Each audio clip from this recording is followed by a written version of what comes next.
Welcome back to the Spa Sisters podcast with myself, Carly Chamberlain, and my co-host, Julie Wren. We are excited to be doing season 6, can you believe, of our podcast. And the guests just keep getting better and better. Today, we have the wonderful Heidi Grimwood, who has taken time out of her busy schedule flying around the world to speak to us. We are so curious to find out about Heidi's background, how she got into the industry, where she is now, and what she wants to do with her wellness movement in the future.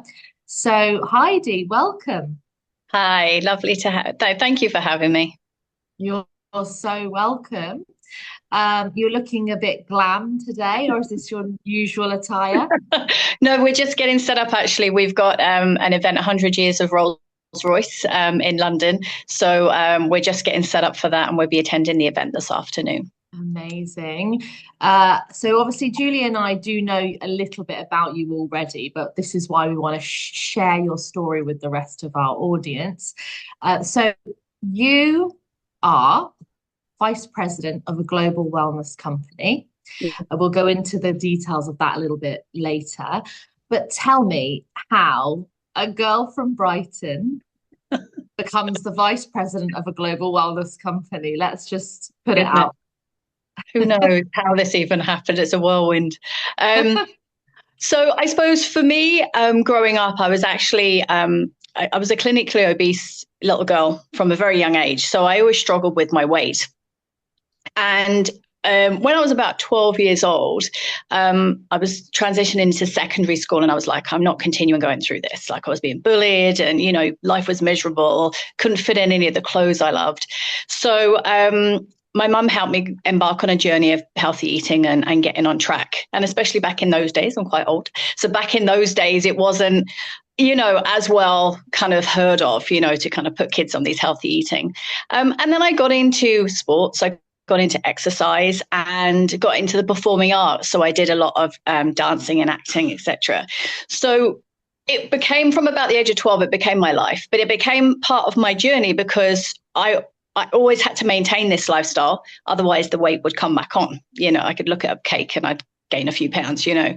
So I think I always had empathy and understanding of people's journey because obviously I'd been on a journey myself. When I was 18, then I took a break and I went to New Zealand just to kind of take a year out. And I joined the gym, and my aunt said to me, I don't know why you're paying membership. They should be paying you. You're there like 3 or 4 times a day. And I was like, that, interesting. So from there, I embarked on a journey of training as a personal trainer, fitness instructor, nutritionist. And then the journey just continued. So from there, I went to open Richard Branson's first corporate gym in London. And then, of course, there was a lot of wellness. I mean, he was way ahead of his time in those days. So it wasn't just about fitness. There was so much more involved there. And then I went to the cruise ships as a fitness trainer. And by absolute default, because on the cruise ships, the spa, the salon, the gym, everything's together. At the age of 23, I became a spa manager by complete default.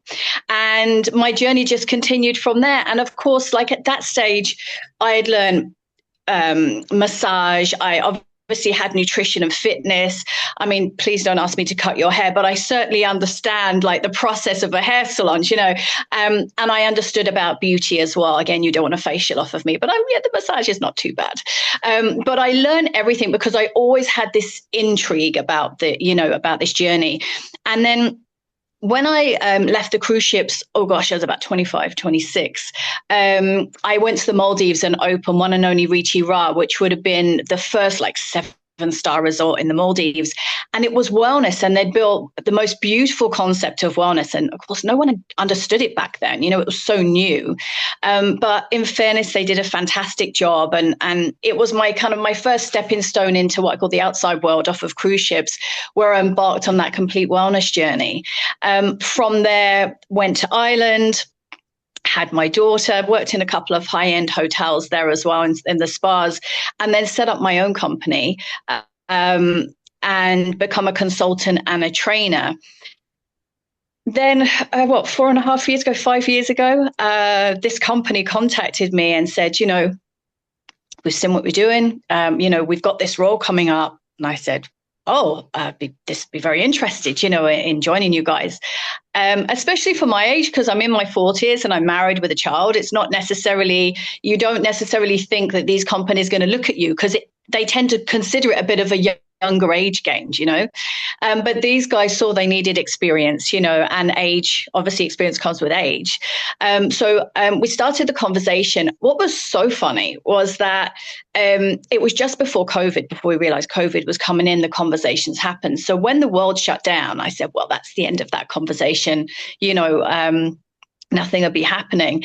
And lo and behold, about 2 weeks after the world shut down, the MD got on a call and said, I'd like to do a second round of interviews. I'm like, this man's crazy. And he said, the world needs this more than ever. And I said, I totally agree. Mm-hmm. And instead of like a lot of the industry, the first thing to go was the spa and wellness. For him, it was, no, it's the first thing that needs to come back. And he said, the Maldives will be open in about 6 months, and we'll look forward to seeing you there. And that's where the journey started. So an absolute blessing. But wow. I think, I've always talked about it with both of you ladies. Like, the key thing is, from day one, I've just had this massive passion and this intrigue and, just such fire in my belly for wanting to help people. So, I don't think I've ever worked a day in my life. I absolutely love what I do. So, yeah, that's my journey of nearly 30 years. Yeah. Incredible. I feel like you are just a natural leader. I think these things are sort of built into us, aren't they? And I do think that that's probably a lot to do with the drive. It's that sort of natural leadership, taking initiatives and going forward. Yeah. So the company that you manage and oversee is ELE NA Spas. Yeah. There's how many spas? We've got 10 now, because we've got Kolkata just opening, and we've got another 2 opening. No, sorry, we've got another 4, 2 in India and 2 in the Maldives opening next year. So yeah, it's busy. Yeah, tell us what ELE NA means, and again the sort of strap line, if you like, of wellness your way. What does that mean, and how is it different from other concepts? So ELE NA is an acronym of elements of nature. So we work with the 5 elements, and it's really all about connecting back to nature. I think that, okay, so wellness your way, let's kind of link it together. Wellness your way very much comes from my own personal journey, where I understood, when I was going through my own fitness, weight loss, even as an adult, as a teen and as an adult, and I started to train people. There was no one size fits all. Everybody's going to have a different training regime. And then I realized when I studied nutrition, everybody eats differently. That you can't put everybody on the same diet. You can't put everybody, and actually don't put anyone on a diet. Let's get them eating properly instead. So it became an interesting journey to see that everybody is so different, and the same with wellness.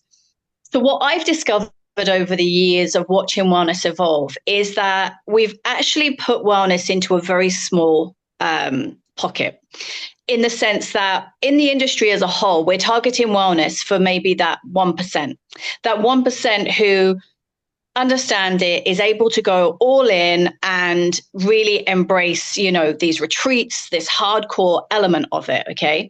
But what about everyone else? And if we don't step out and say, right, let's look at you as an individual, what are you comfortable coming in with, then it's going to be very difficult for us to actually grow wellness. It's just become this dirty word, and it's used in so many wrong ways, I believe. It's my own opinion, but I think it's overused so much.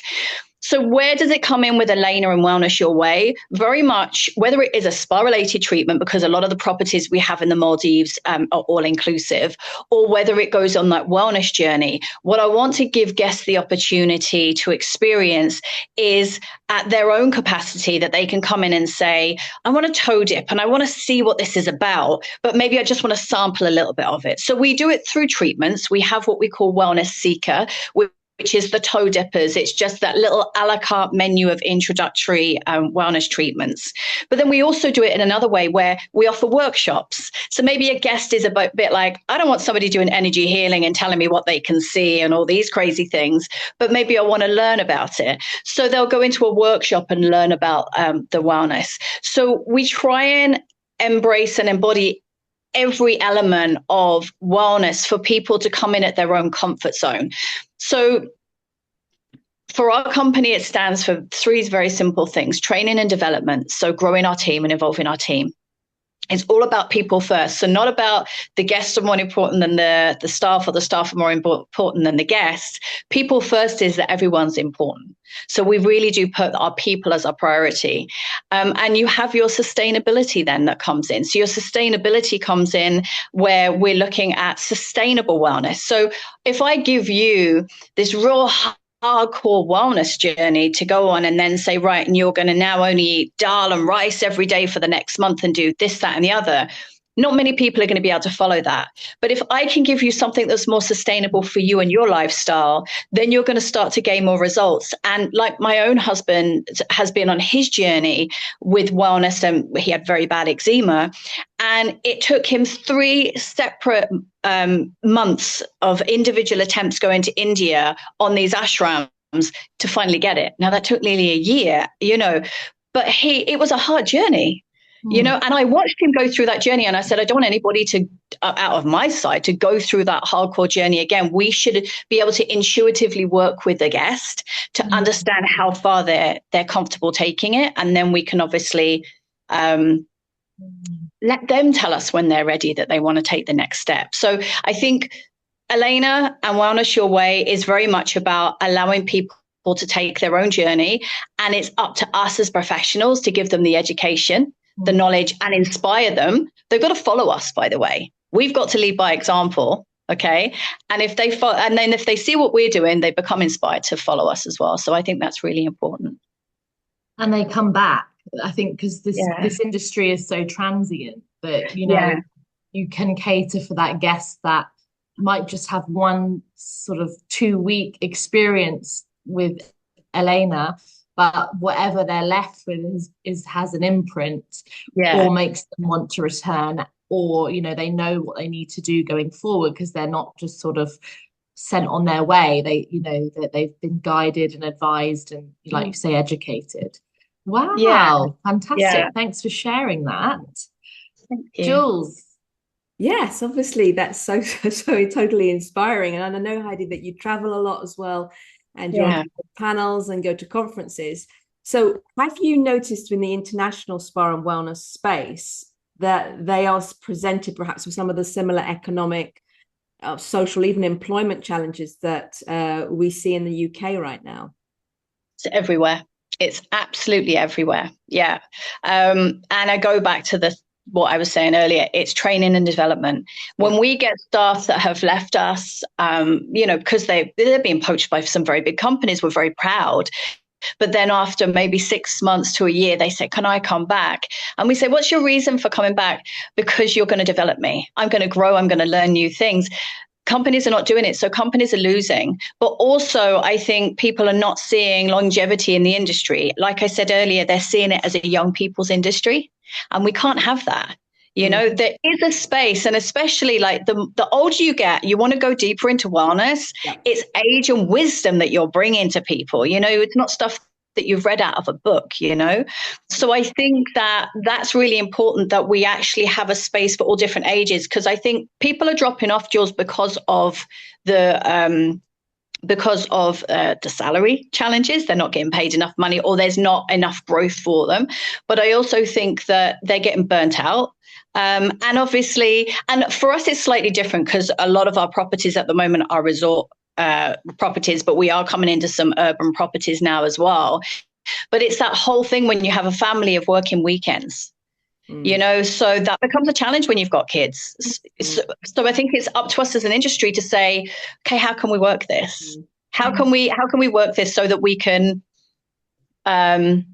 still keep people in the industry, that it's not that we're working for them, as in they're dictating their hours all the time to us, but having some kind of flexibility. I don't know how we do it completely, but I think we've got to look at it deeper. I think we need to all put our heads together. I think this is something that we can look at from a joint perspective. I think it's a conversation that needs to be had on all sides. I think we need to say we're all about trying to get the therapists involved in this conversation. You know, what is it that you want? What is it, how you see your future? And I think, Carly, that leads you to your next question for Heidi as well. Well, yeah, you've touched on it already, but you know, going a little bit deeper into the therapists. Obviously, you work with a lot of international therapists. We know all therapists work hard, but these therapists, I always say, from my experience, work hard. They have longer hours, the climate is harsher, you know, they're away from their homes for long periods of time. So do you have set strategies and incentives in place to motivate and inspire your team? You've mentioned the training and development. You know, what do you do on a micro level? Because it's not just we're going to do this every 6 months or something. What are we doing daily, weekly, you know, to sort of keep them inspired? So we have, in each of our properties, we have a sustainable ambassador and a wellness ambassador. So the sustainable ambassador is leading our sustainable initiatives because we've won awards in all of our properties for the sustainability. So I take them outside of the just the spa treatment room. So they get to become creative. Each of our properties in the Maldives has a garden. So they become little gardeners. Some of them love to grow things. Some of them some of them have made beautiful baskets. So it gives them a little bit of an extra hobby and creativity because therapists are extremely creative. And then with our wellness ambassador, their role, and these are all voluntary, by the way, they're just amazing. So their role is to look after the wellness of the team. But initially, when I said to them, I don't want a wellness ambassador, we don't know anything about wellness, we can't do it. And I said, it's very simple. It's whatever makes you happy. So whether some resorts love doing yoga meditation, some go off running, some go swimming, you know, some go cook together, you know, they do different activities. So we try and keep it so that there's a social element where they're enjoying themselves, but they're also keeping themselves healthy and happy. Because I think the biggest thing is the mindset, really, you know, and it can be very challenging. And if you tell yourself you're tired, you're going to be tired. And, you know, we're in high season now in the Maldives, which will follow through until April. And you do see it kind of February, March time, you can see them, they're starting to get a little bit tired, like end of season is coming. So it's what can we do for them that's going to lift them back up again, take away from the mindset that we're nearly at the end there and just keep them happy. So we do try and have a real fun element, you know, to our offerings with the teams. And we are very open with talking. Everything with my teams, like even with me, as senior as I am, I'll go to the resorts. Anyone wants to sit down and talk to me about anything, we're very open. And there's no consequences for sitting and being very open, saying you're unhappy about something. All the managers are very open if they want to have a chat with me. The team members want to have a chat with me. We've got nothing to hide. We will all speak very openly as a company. And especially in our part of the world, that isn't something that's quite common. So they feel safe, and that really helps them as well. But the thing, I think it comes right from our MD, families first. So, you know, if there's something going on in their family, obviously we're going to make it a priority to get them home to their family or help them and support them with what's needed, and just make sure that they get that time to speak to their family on video calls, making sure they do have that connectivity to be able to connect to their families. You know, it's very important because that connection just uplifts you when you're speaking to your kids, your mum and dad, or, you know, whoever it is back at home. So there's a lot of micro things. You're right, Carly. There's a lot of micro things that can be done. But you ask the team, what do you need? What can we do for you? And they'll be very open to give you feedback. So, yeah, that's the kind of things that we're doing. And it's always evolving, you know, because and that's this newer generation that are coming through are looking for different things again. So what these old people like me are trying to adapt to all of those things. Yeah. Yeah, I'm just hearing, you know, because traditionally I think therapists overseas wouldn't feel like it was a normal thing to do, to be able to open up and share their needs with their senior teams, you know, or again, I'm hearing like that fear element, you know, that's kind of, it's clear to me that you kind of eliminate that level of fear that might happen, of fear of speaking about something negative. When you're a 5-star, you've got to be perfect, you've got to be on it all the time, but we're human, they're human, and it's just so lovely to hear that you see them who they are, which are humans with feelings. Yeah. And they need to be nurtured for sure. Yeah, definitely. And I think, getting them to understand as well. We do a lot with NLP, for example, and we get them to really try and understand why your team member responded like that, or why that guest reacted that way. We want them to understand these things, because the better you can understand, the easier life becomes. And also, I always say to them, a lot of stuff that goes on is really not about you at all. Majority of it is not about you. And we kind of get a little bit self-conscious, especially when they're in such a close bubble or somebody's talking about it. I said, I don't think they are, So it's really about getting them to understand that people are kind of way more self-absorbed about themselves than I think people realize. So we think, oh, that person's watching me. They're really not. They're way too busy focusing on them. So giving them that kind of little insight, and that we do have some fun with those things. But yeah, it's making it lighthearted, and like I say, wellness is happiness. Just keep them happy as much as possible. Yeah. Yeah. Wonderful.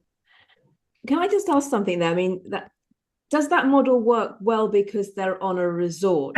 And do you see the elements of that you could translate to, let's say, a city spa, for example, where people are going? Yeah, so it's really interesting. Yeah, we've just launched into India this year, and it's been a whole different ballgame, different concept, all different requirements, and getting them to understand those things that we're talking about. And again, it's all Indian therapists we're working with. It's not like Indonesian and Bhutanese and Thai, etc. So working with Indian therapists is very different again. But what we've found is their needs are still the same. Yes. So the wellness element and, understanding all that side of things is actually all the same, but it's nowhere in India, in any of these workplaces. As you come, you work hard and you leave and you go home. That's it. So now that we're saying, well, we care about you, they're going, what? No one's cared about us before. So it's actually a bit of a slow burner. So what we've done, Jules, is we've actually started to intermix our teams. So we send teams as task force to our spas in India to integrate with them so that they can understand our culture.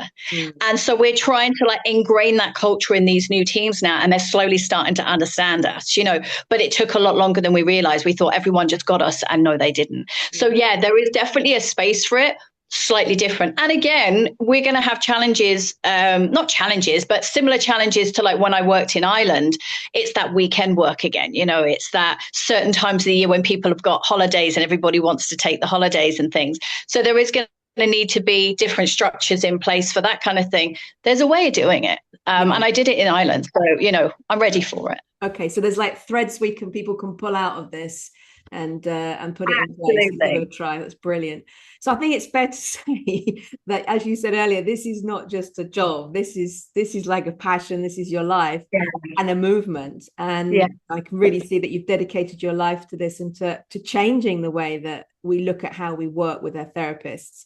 So what would be your top 3 drivers that actually keep you going on this path and continue striving for excellence? Because you're already so far ahead. Where else can you go? What have you got? We've got so many things to do. I'm just starting. I just how many hours in the day do I need? But no, we've got so many different things we want to do and want to develop. I think the one driver for me is seeing my team evolve, seeing them grow. And it just makes me so happy when I see these tiny steps that they make and these tiny achievements. And that's a big driver for me. That keeps me going every single day. I love the corporate world, and these conferences are great, and everybody thinks I have a glamorous lifestyle flying around the world. It's, it's 50-50. Sometimes you're getting a bit tired and want your own bed, but that's the world we're in. But I think where my happiness is when I'm actually in the spas with my teams.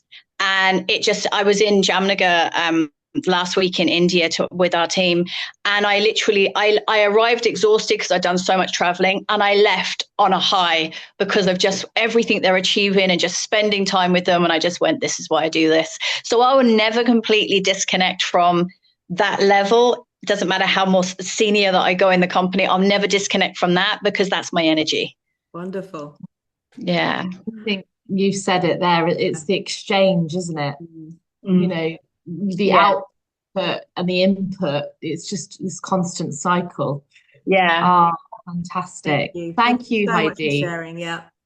Yeah, it's my pleasure. Fascinating listening to you. And you just have Thank so you much energy, and I'm just excited to see where you take this.